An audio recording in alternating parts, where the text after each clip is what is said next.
People warned me to stop unless I was ready for a brutal reality check. This isn't about being rude.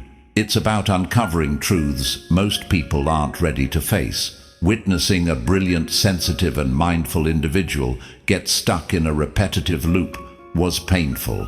She craved validation from a partner who gave zero effort. Love wasn't her goal. Instead, she chased the high of being chosen.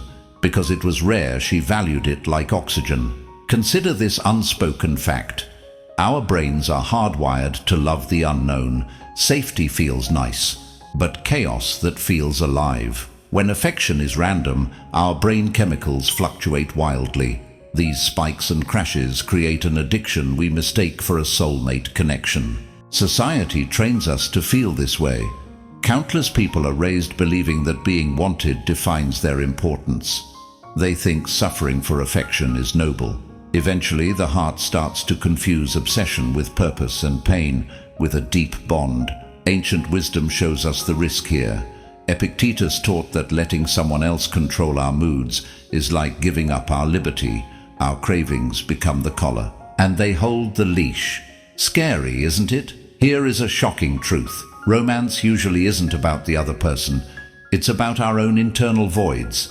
If you don't value yourself outside, praise feels like air. We end up on our knees for anyone who throws us a crumb. Philosophy doesn't hate passion, it audits it. Why do I crave this? What void am I filling? Is my happiness dependent on things I cannot control? Analyzing these truths breaks the spell of infatuation better than any cold shoulder. As you respect yourself more, your taste in people improves. Drama becomes boring. Quiet isn't spooky, it's peaceful.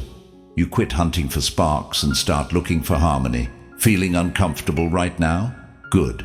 That discomfort is the sound of you waking up. Wisdom isn't for comfort, it is for liberation. Once you master your own heart, no mystery or cold behavior can manipulate you. You are finally the master of your soul. If this hit home, like and subscribe to Stoic Mind Factory.